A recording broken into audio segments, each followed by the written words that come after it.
You're listening to Arsenal for Democracy, episode 318, recorded on July 26, 2020. I'm your host, Bill Humphrey. Joining me on the line, as always, from Idaho is Rachel. Hello, Rachel. Hi, Bill. And joining me on the line from Washington, D.C. is Kelley. Hi, Kelley. Hey, Bill. This week we're going to be talking about intercity bus deregulation in 1982 and the effects that have ensued in that period since then, which is almost 40 years now at this point.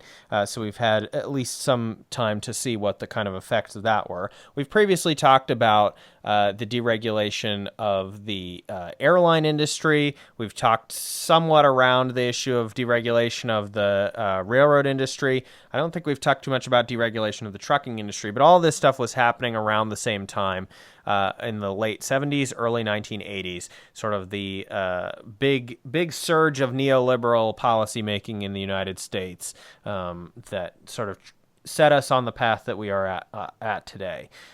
So the period that we're looking at is obviously there's a pre-deregulation period for intercity buses. And again, we're talking intercity here, not like your local transit service in your metropolitan area. There's a pre-deregulation period, the period before World War II, then a decline period after World War II as the personal automobile and the interstate highway system begin to take their toll, as we'll talk about.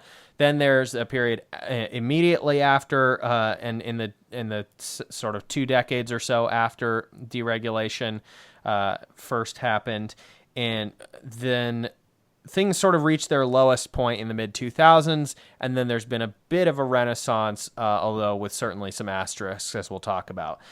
So let's talk first about what the regulatory situation was with intercity bus service originally. So according to a 1981 report done for Texas A&M for the state of Texas and the federal DOT, the first state to initiate passenger bus regulations was Pennsylvania in 1914. By 1930, all states with the exception of Delaware had instituted some form of regulation of the intercity bus industry.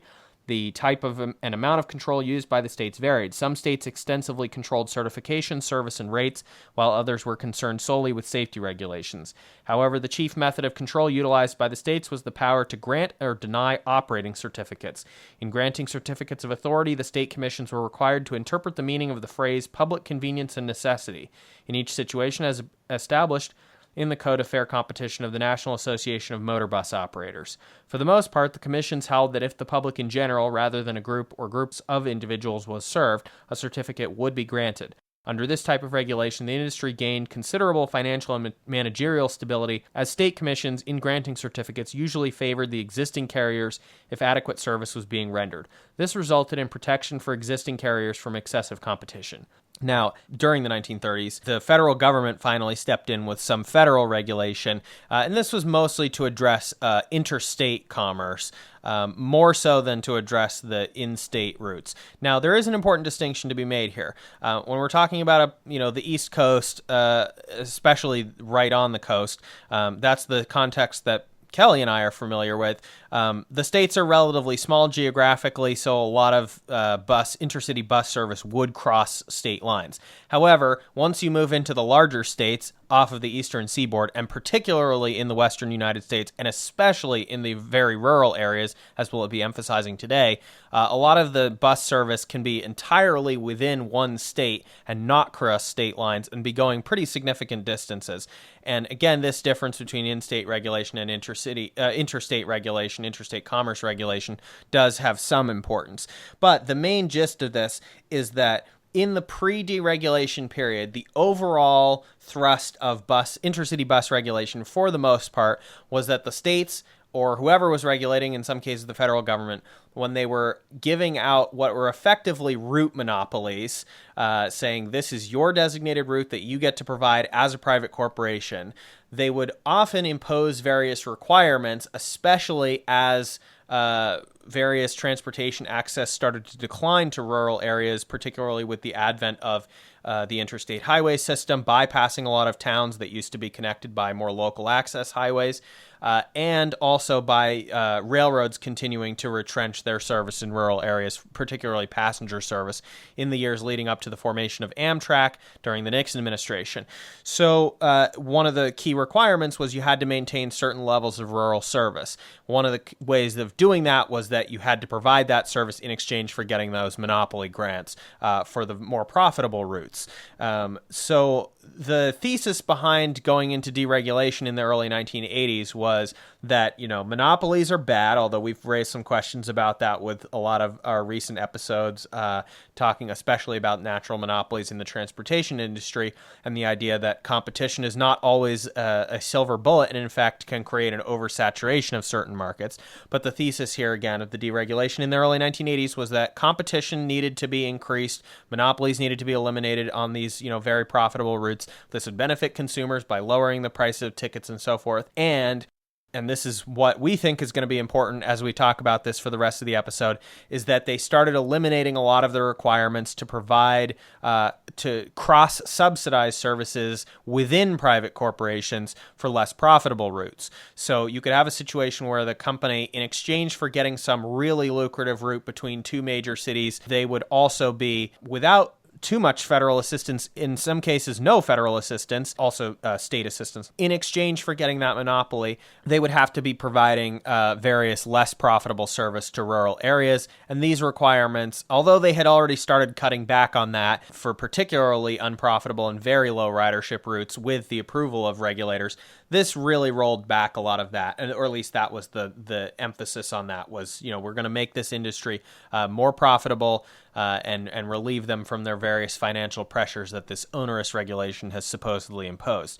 So Rachel, could you walk us through the Bus Regulatory Reform Act of 1982, what it did, what it was intended to do, and some of the discussion around that? So the Bus Regulatory Reform Act of 1982 was signed into law by President Ronald Reagan in September 20th, 1982.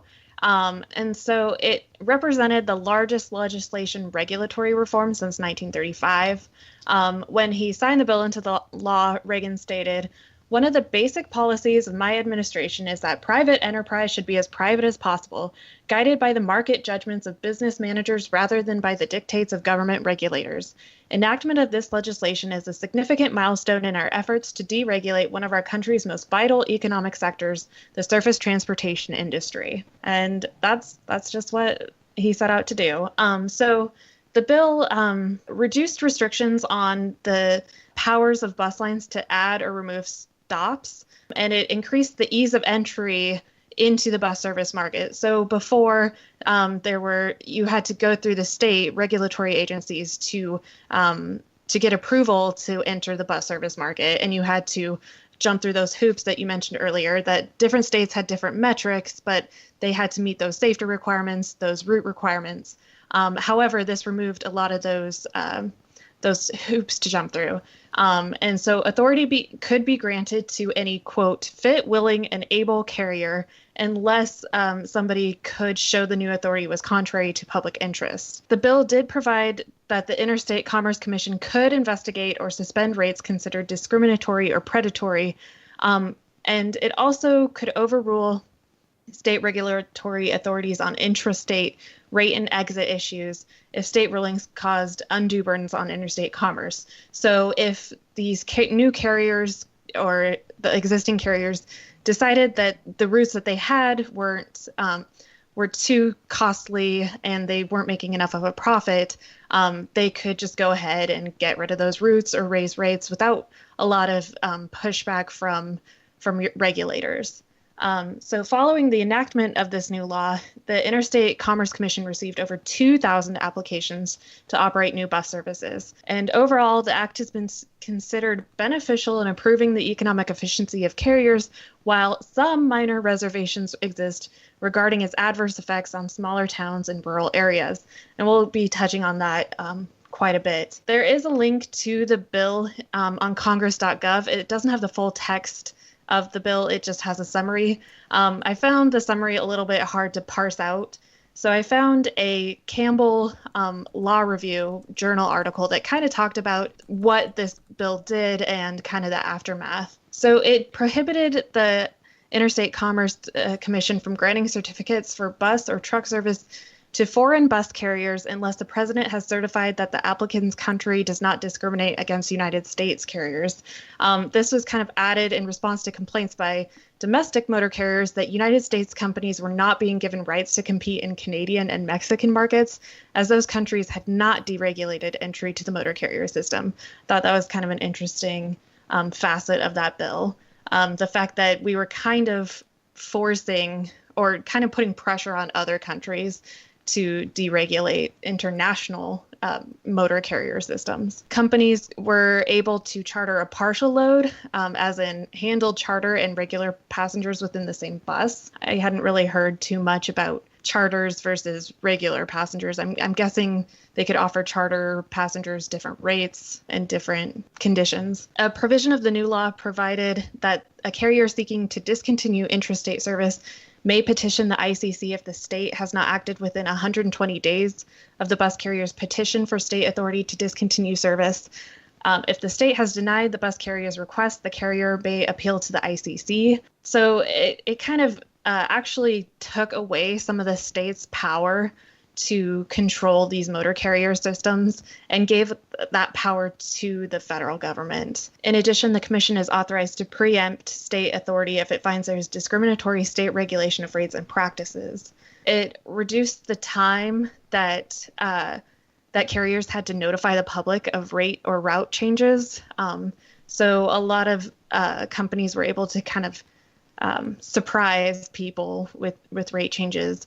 I think it reduced it from 60 days to like 15 to 30 days. So the major opposition to this bill was found in the ranks of legislators from rural states who feared loss of service to small towns and cities without air or rail passenger service. These fears are justified. Whereas the old Motor Carrier Act of 1935 left it to the states to determine the needs of their citizens for local service, the new Bus Act proclaims that the Commission may overrule a state regulatory agency ruling applicable to bus transportation if the ICC finds that the rate or ruling prescribed by a state agency, quote, causes unreasonable discrimination against or imposes an unreasonable burden on interstate commerce. The one-sided appeal process for carriers means virtually unrestrained freedom to exit markets, given the pro-deregulation tendencies of the current membership of the Interstate Commerce Commission. So this is as of the 1980s. An interesting aspect that this law review article brought up is that this wasn't really deregulation, it was re-regulation. So it was kind of taking that state authority over motor carriage and removing it from them and giving it to the ICC. So the ICC was the ultimate arbiter of the motor coach industry. So I thought that was kind of an interesting facet of this article. Now, the New York Times covered the legislation at the time it was signed, and I wonder if you could talk about how they covered it at the time, and then we'll get into what actually happened. This New York Times article was published in September of 1982. They called it, the quote, the most sweeping change in bus regulation since 1935.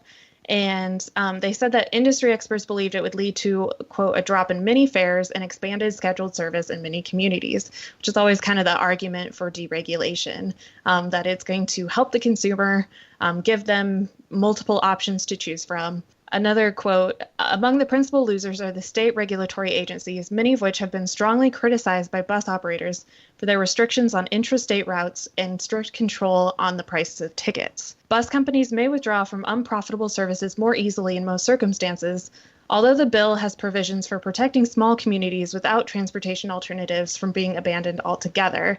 As we'll talk about later, this didn't really work out for these small communities in the way that this article kind of predicted. Yes, so by December 1983, there was already an article in Ekistics Journal. Ekistics is the science of human settlements and often sort of a fancy term for like urban planning and that sort of thing. But this headline was already attacking this. This article was released a little more than a year after this reform was signed into law.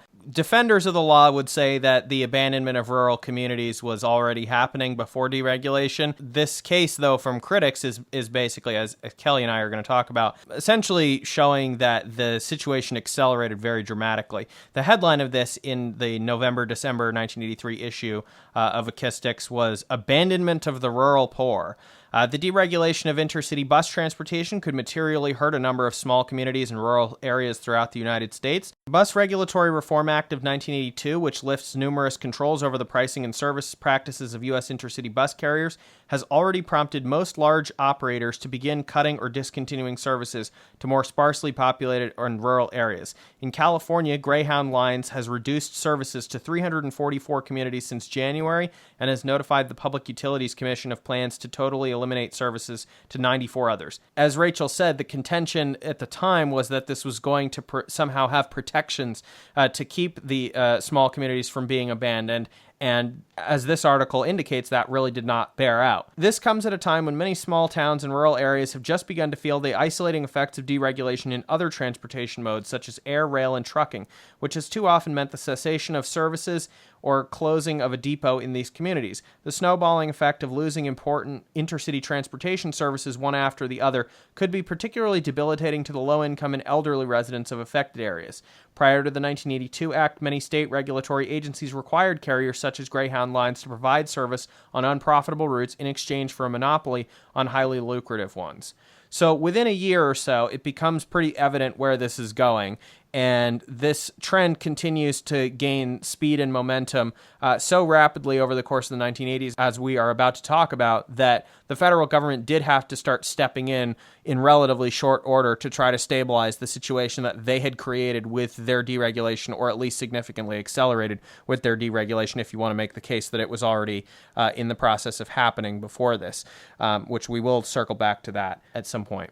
Again, remember that most of the origins of intercity bus service in the United States was originally tied very closely to the rail industry pulling out of a lot of these smaller communities.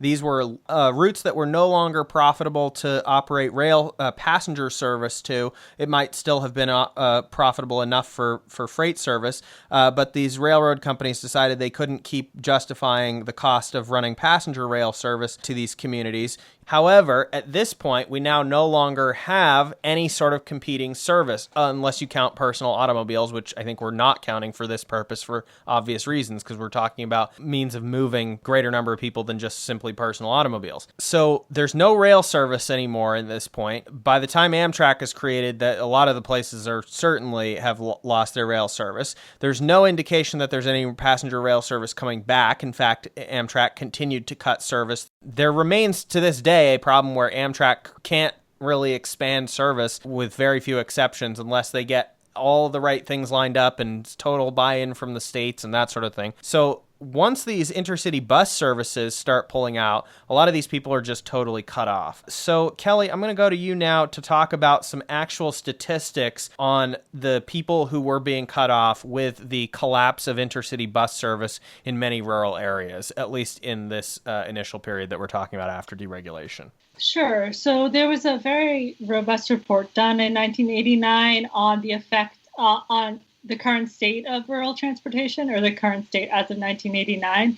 And it was done by USDA, which obviously has a unique interest in America's rural communities, since that is where so much of our agriculture lives.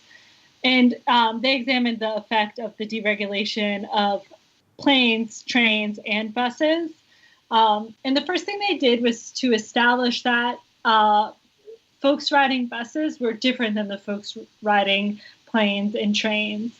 The folks riding buses were had a lower median income. They were more likely to be minority, more likely to be female.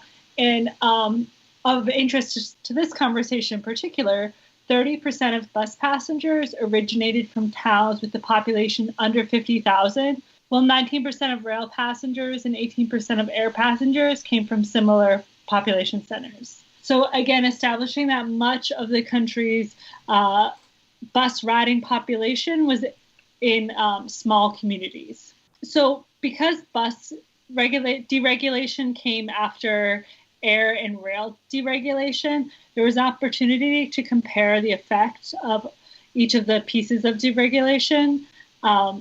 One piece is that while air and rail deregulation at least sort of gave a lip service to the abandonment of communities and was a little bit cautious when it came to that, the bus deregulation did no such thing.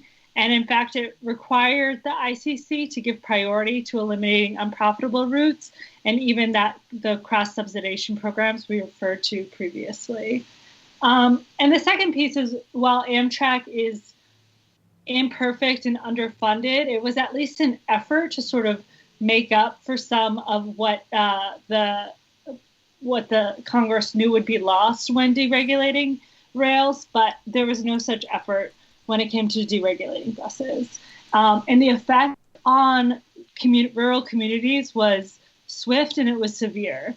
So just within 1 year of the act, over 2,000 points had lost or were slated to lose some or all of their bus service. And then by 1986, over 4,500 points had lost service. But it's not just like people were losing service on one side of town and could get dropped off on the other side of town. There were communities that were losing access to intercity bus routes altogether. And of the 4,500 points that lost service, 3,700 of these points lost all intercity bus service. So it was not like there was a lot of options or competition in these rural communities. I think that one thing that we've talked about is that bus ridership was already decreasing even in these rural communities. And that was partially because of the emergence of these sort of low-cost airlines, as well as population decrease in rural communities. And so while sort of the trends were already there that this bus ridership was decreasing in rural communities, there's no doubt that this accelerated that trend. And one thing that I kept on thinking about while I was reading this report is that, sure, it was from 1989, but it felt like you could have put 2020 on it and said many of the things today. And one passage that I want to call particular attention to is the effects of deregulation on these rural areas more largely. And the report reads, while the effects of deregulation on rural areas remain largely anecdotal, it appears there may be an incremental addition to a larger trend toward increased isolation and rising costs for rural communities. As costs rise, businesses close, thereby reducing the number of services available locally. And as the number of services decline, residents are forced to travel farther to access medical care, employment opportunities, and social and recreational outlets. As people travel to meet basic needs, the cycle of decline is reinforced as individuals combine their trips to the larger community to include the doctor, the shopping center, and the theater, and bypass the local businesses as an additional unnecessary stop. Eventually, population declines as access to basic services become too difficult or too costly for rural residents to sustain. And so it is the case that while bus deregulation isn't like the one thing that caused rural decline, it is the case that it sort of fed into that narrative that it made it harder and harder to live in rural areas and to access the things that it takes to live a healthy and full life. I think to draw a really clear example of this, we can look at Illinois, where between November 1975 and August 1986, 351 cities, towns, and villages in Illinois lost intercity bus service, and only 2 points started receiving service. So in Illinois, there are 102 counties, and 93 of those had a bus route. But then by August 1986, only 4 years after deregulation, only 62 of those 102 counties retained service. So nearly a third of the counties, not towns or cities, but counties in Illinois that had bus service prior to deregulation lost that bus service. And so that, you can imagine, would have a really big impact on a community. And the only areas in Illinois that saw an increase in bus service were lines to the O'Hare International Airport in Chicago. So again, showing that it was becoming easier and easier to ride airlines if you had the funds. But if you were looking to get from point A to point B in rural communities for as low cost as possible, that was going to be increasingly hard after deregulation. I think that the primary effect that the airline deregulation had on the intercity bus service is less about an exact competition with some town of 50,000, although certainly there are some specific cases where that might be true given the previous episode that we talked about with the rural air service subsidies from the federal government that were established as part of that deregulation and have been extended repeatedly despite an original plan to have them phase out.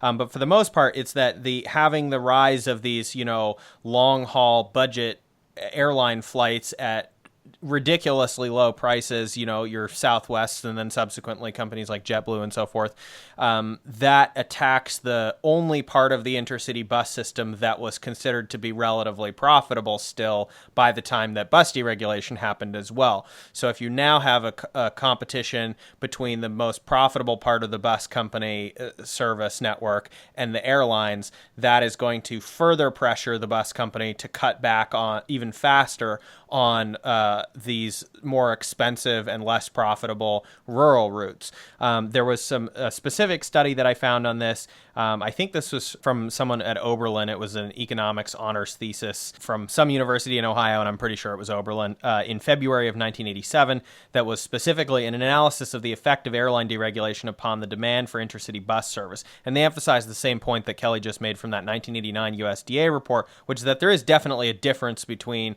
who was riding on which service, but that's not to say that there wasn't a competitive problem between bus companies overall and the budget airline companies. So he says the intercity bus industry has seen increased competition both intramodally and intermodally. The former was a result of deregulation within the industry itself and had little impact upon the financial status of individual carriers. So he's arguing here that competition within the bus industry between bus companies was not actually the main contributing factor to the sort of crisis within the bus industry that we're about to talk about that unfolded over the 1980s and the reduction in service to rural areas. The increase in intermodal competition, which arose as a consequence of the new low-fare airlines, has had a profound effect on the bus industry. Through our analysis, we determined that the Airline Deregulation Act of 1978 did in fact create spillover effects with regard to the bus industry. Although there are a number of factors which have contributed to the bus industry's decline, I would suggest that none have been as injurious to the industry as airline deregulation. Based on statistical evidence of the demand demographics of these two industries, airlines and buses appear to service very different divisions of the population. Buses dominate short-distance routes, while airlines predominate over longer hauls. Furthermore, there is a considerable divergence between these income categories of these modes, where buses and airlines respectively service the lower and higher income groups. This same sort of relationship exists for age classification. Closer examination of these differences, however, reveals that there exists a large area of substitution between these demand categories, meaning that people were substituting plane flights for long-haul intercity bus travel once the budget airlines came to prominence. So before we get into, Rachel's going to talk in just a moment about some of the stuff that happened over the course of the 1980s and leading into the very early 90s as the bus industry continued to collapse after deregulation in many ways. Again, it is worth acknowledging that there were problems before deregulation. That there had been 23,000 communities served by daily intercity bus service back in 1965, and by 1982, when bus deregulation was signed into law, according to Federal Department of Transportation statistics, only 11,820 communities were served daily by intercity bus service.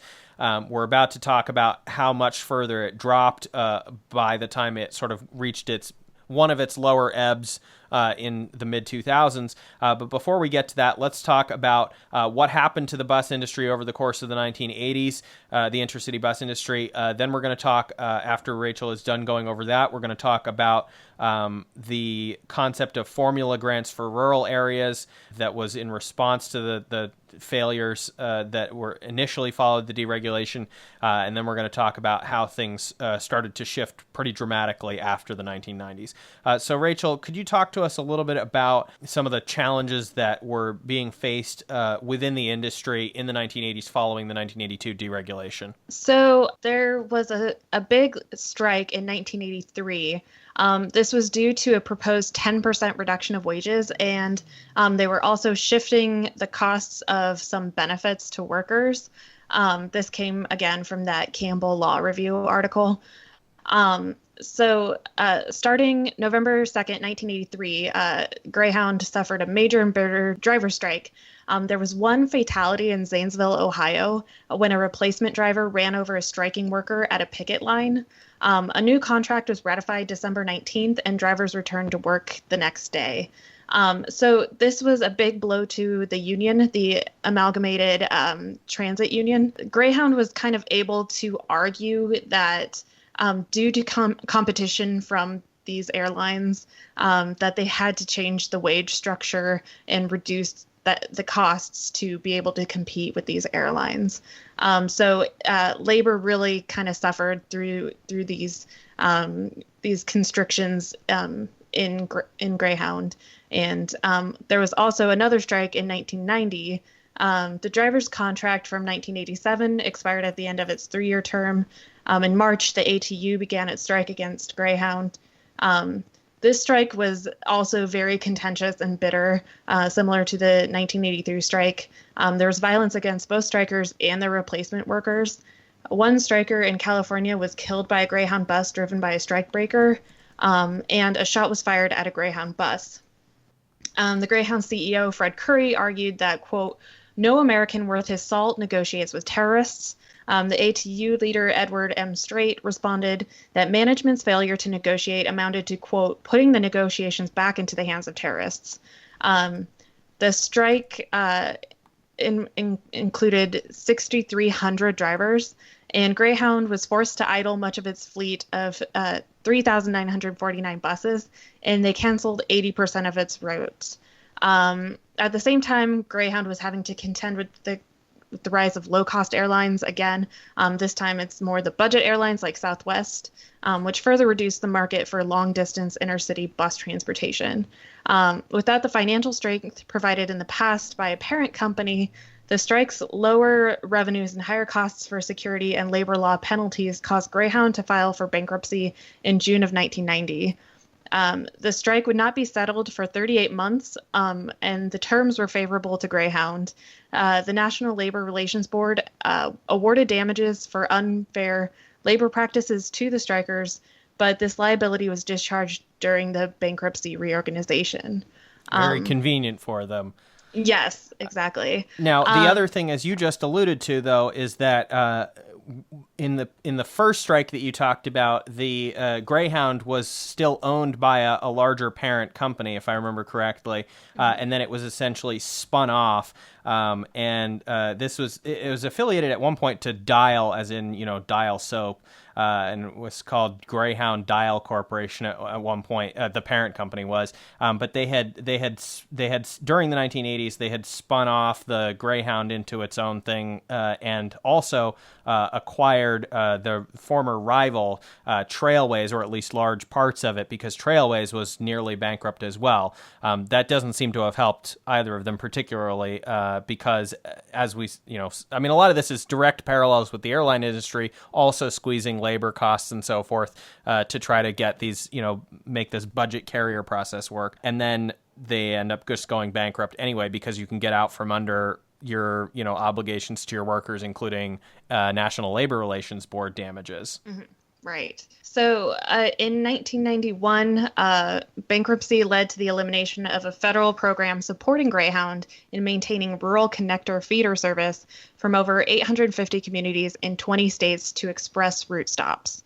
So this puts the squeeze on these rural communities and reduces their services due to the rescinding of this federal money going to these rural routes. As we're about to talk about, they did actually end up replacing this with a new system of federal funding. But what I think is significant there, again, this rural connector program basically got dropped by Greyhound when they went bankrupt, and then the feds had to scramble to come up with something new. This should emphasize, again, the extent to which the system was already not working within the private sector by the end of the 1980s. In order to connect these 850 communities and keep them maintaining service there in 20 different states, and this is feeder service, which is basically just you take a smaller bus to get to the bigger bus route at a more major hub stop.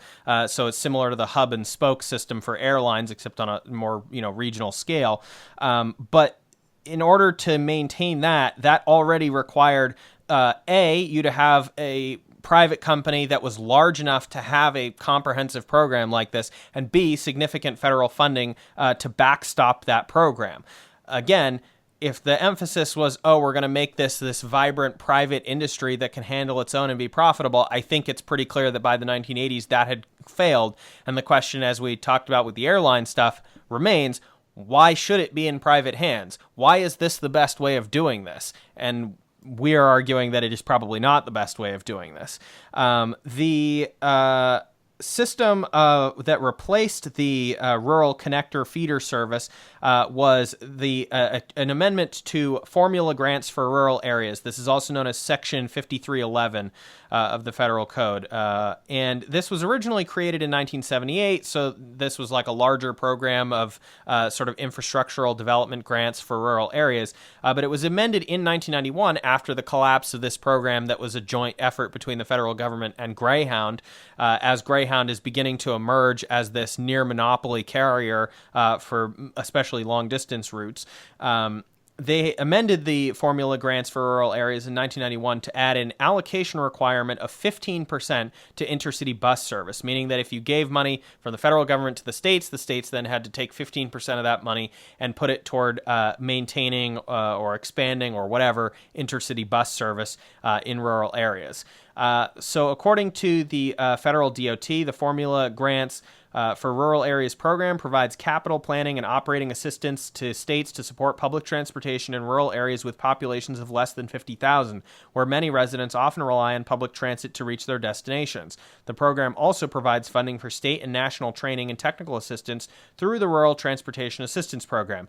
Each state must spend no less than 15% of its annual apportionment for the development and support of intercity bus transportation, unless it can certify, after consultation with intercity bus service providers, that the intercity bus needs of the state are adequately being met, basically with the private sector alone. Now, according to the New Jersey Transit, which despite New Jersey being arguably, if not statistically, one of the most urbanized states in the country, does certainly have some rural areas as well.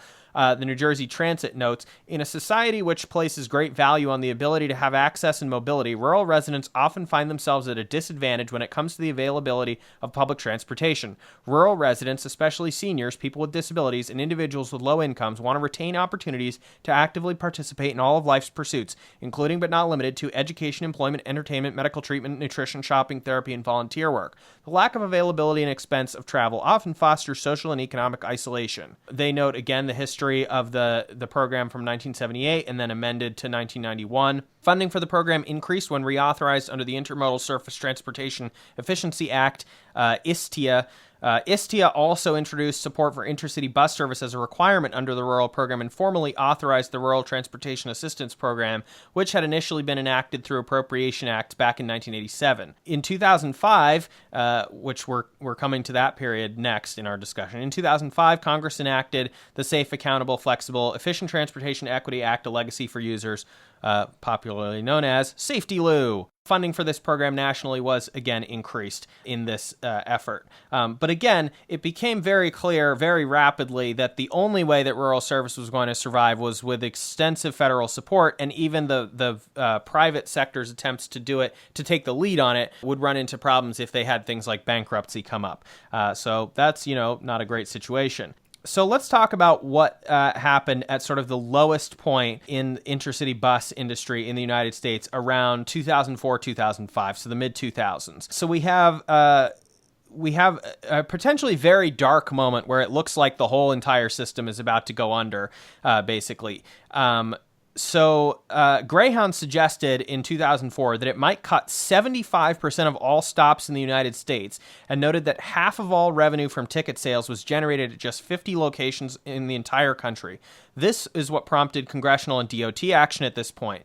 Intercity bus carriers are no longer required to keep lines open if they are unprofitable. Today, in 2005, there are approximately 4,500 communities with daily intercity bus service compared to 23,000 such communities in 1965. So again, keep that number in mind. Yes, we already talked about how it was down to under 12,000 communities with daily intercity bus service in 1982 when deregulation was signed, but that's still a pretty significant collapse. You go from 23,000 in 1965 to 11,800 120 in 1982 down to 4,500 by 2005. Nationwide, intercity bus ridership peaked at about 130 million trips in 1970 and is currently in 2005 at or below 40 million trips per year. Again, a pretty significant drop-off, and Greyhound was seriously talking about potentially dropping 75% of all their stops, which is when the government begins to intervene again more significantly, but also there is at this point a major change in the industry itself. So, bus deregulation enabled, starting in basically the mid-2000s, but, it had been allowed longer than that, and just nobody had taken advantage of it, the dirt cheap but very unsafe bus services between Chinatowns in various major cities in the northeastern United States. Originally, these were curbside. They didn't even have stations. They would just be like, go to this street corner, get on the bus, we'll drop you off at a street corner in a different Chinatown in New York or Philadelphia or Washington or Boston or whatever. These became pretty infamous because they would, catch on fire or explode or things like that. And it was just generally, yes, it was very inexpensive, but it was not very safe. And eventually the federal regulators did step in and begin cracking down on this. However, this change of getting people back on these buses, and being willing to put up with essentially almost anything because of how inexpensive it was. While that was sort of a relatively short-lived phase, that did begin a sort of turnaround within the bus industry. If you're from the East Coast, you are undoubtedly familiar with things like Megabus and Bolt Bus. And these start to provide a completely different service from what Greyhound had been, providing, and more in line with, but let's say a little bit classier, if you want to call it that, or safer, hopefully, maybe not by much though, than these Chinatown bus services, was these low-cost express bus services. So this was sort of like the bus industry's answer to the budget airline carriers that we've talked so much about. And this is basically that you go from a major city to another major city and you don't stop in between. If you do stop, you're stopping at another major city that happens to be between those points, and you're stopping for like changing your bus driver or whatever, but you're not stopping at various towns along the way. This, also comes with things like Wi-Fi and stuff like that, various amenities that gets people, again, back to riding buses. And it also this competition prompts the legacy carriers like Greyhound to sort of step up their game, start providing Wi-Fi, start providing better quality of service, that sort of thing, and to start introducing so-called express options, although they also didn't really, drop the stops in between the major metropolitan areas. Maybe they have fewer stops on some of the routes, but they were still providing these. These new express bus services by things like originally the Chinatown buses and then things like Megabus are differentiated from so-called conventional carriers with, quote, scheduled routes, in the sense that you get on at someplace like Boston and you go to New York, or you get on at New York, you go to Washington, D.C., that kind of thing. If you're going on a trip from Boston to Washington, maybe there's a stop in New York, but there's not going to be a ton of stops along the way. And that was a major difference compared to the conventional scheduled routes. But the other significant difference here, which could have potentially posed a big threat, although so far the industry hasn't gone as much in that direction, maybe because they had already dropped so much rural service anyway, is that the key difference between the express service and the conventional service is the lack of interline service between carriers. That was the key thing that was still upholding any sort of remaining rural coverage, not just the stops between the major cities that something like Greyhound would stop at, but also, again, that concept of the feeder bus services, where you take a bus from a really more rural area or a much smaller city to a larger city where you can then connect with something like Greyhound.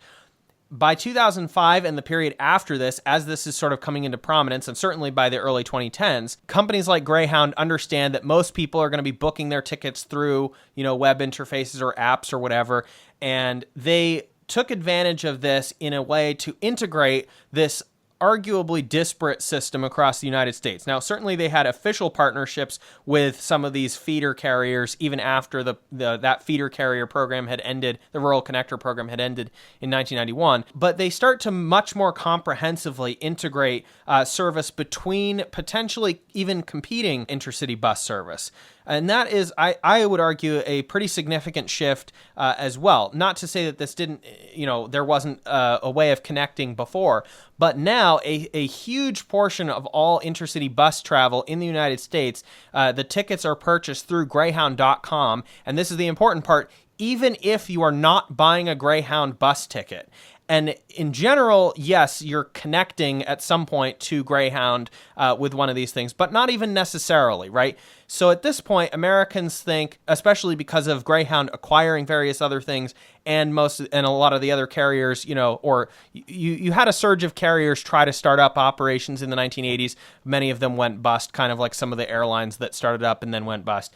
But essentially, at this point, Greyhound is almost synonymous in the United States with intercity bus travel, except for if you're talking about the express bus service, things like Megabus and Bolt Bus and all of that.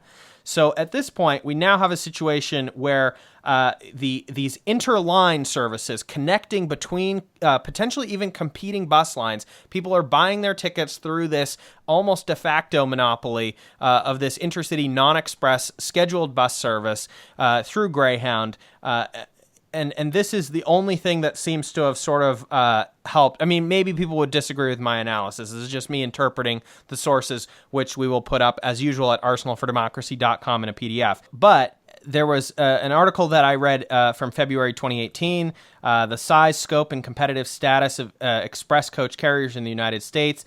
They defined the express service as focusing on point-to-point service between relatively large population centers without arrangements to support passenger connections through interline agreements with other carriers. In contrast, almost all large conventional bus lines sell interlined tickets to offline destinations reachable on connecting carriers. The vast majority of these interline tickets are sold through Greyhound's website at greyhound.com. They also basically suggest that the conventional new so-called express services from the conventional carriers like Greyhound Express, which don't technically meet the definition of express bus service, still have much more connectivity to other bus routes and other bus companies' lines than these new express services, these budget express services that actually don't really stop anywhere or connect to anything because they're not operating on a schedule that needs to line up with the other companies' schedules. And again, let's drill down on this point of how Greyhound came to achieve this position of dominance where they are de facto coordinating tons of private bus company services that aren't even their own services. So in the article from Chaddock Institute for Metropolitan Development at DePaul University, this is a report, 2017 Outlook for Intercity Bus Industry in the United States. Public agencies that had provided subsidized bus services primarily to link rural communities with nearby population centers are gradually expanding their focus to give these places interlined connections to their national network. The federal Section 5311 program is enhancing the strength of Greyhound's hub and spoke system and restoring some of the connectivity lost decades ago, which is what we talked about earlier. A largely unpublicized trend in intercity bus travel has been the gradual expansion of subsidized service and the integration of this service into the Greyhound national network. The Federal Transit Administration's Section 5311 program looms large in this arena, providing funding for transportation services to communities outside of urban areas with populations of 50,000 or less. Funds are awarded to state governments, which are free to use the funds with considerable discretion. The requirement that 15% of all funds awarded be allocated for intercity bus services has been a boon for small town service. State and local governments are required to match a significant portion of the federal funds provided. In some instances, this is accomplished through in-kind service, such as additional frequencies provided by bus companies. State and local governments are also making other funds available for new feeder services that are not self-supporting. It is not uncommon for bus companies to receive funds equivalent to about $2 per bus mile to provide this service. For example, public agencies may give the equivalent of $400 in subsidies for each 200-mile one-way bus trip operated. And there's various other data in this report that I'm not going to read. But again, the thing that seems to have turned around the intercity bus industry here is, one, the rise of this new sort of express mode, putting some competitive pressures, which I guess you could say is a point in favor of the arguments from the pro-deregulation people in the 1980s. But the bigger thing here seems to be this continued extensive federal and state subsidization of rural service and even intermediate service that's not exactly rural to maintain these connections and the gradual monopolization within the private sector of Greyhound as becoming this sort of coordinating clearinghouse for buying bus tickets to go from all sorts of various points and connect into a larger network of service across multiple companies, which again should bring us back to the fundamental question: should this be in private hands? If this is gradually tending toward monopoly conditions, which also seems to be one of the only things revitalizing the bus services, along with extensive government subsidization and support, then why do we still have to have a private middleman on all of this? Now, again, I guess you could make the case that having that competitive pressure of this new model of operating express bus services from the private sector has, shaken things up, and that you wouldn't have this under a monopoly public system. But I'm not even sure that's the case either, because it's not really true that Greyhound adopted all of that. They adopted some of the things like having Wi-Fi. They probably would have gotten around to that eventually anyway.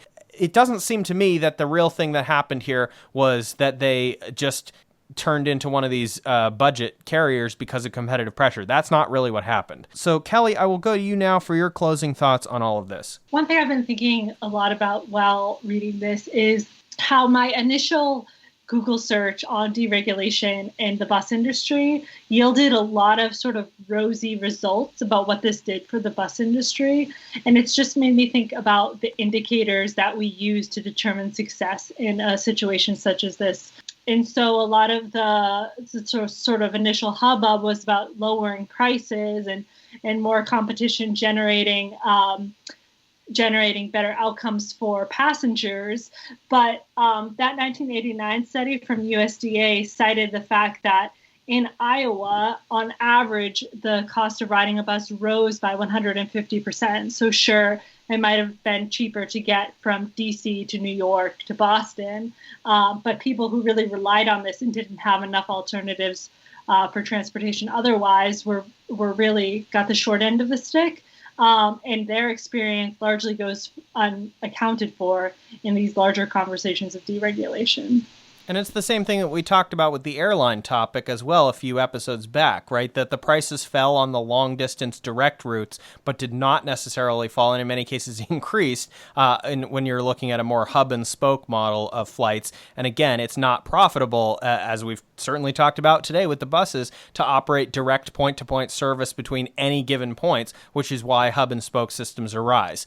Rachel, your closing thoughts. So as someone who lives in the more sparsely populated West, I looked at the current Greyhound map, and I saw that my hometown, that might have just barely reached that 50,000 population mark, is now no longer a Greyhound station. And back when I was in college in 2007, I actually did take a Greyhound bus from Caldwell, Idaho to Corvallis, Oregon. And it was not the romantic bus journey of my dreams, a la the 1960s or 70s. And it would be interesting to get on a bus today and see if they have actually improved things with things like Wi-Fi or just newer buses with better amenities. As a reminder, all of the articles and reports that we talked about today will be at a PDF at arsenalfordemocracy.com with this episode when it goes live. Rachel, thank you so much. Thanks, Phil. And Kelley, thank you as well. Thank you for having me.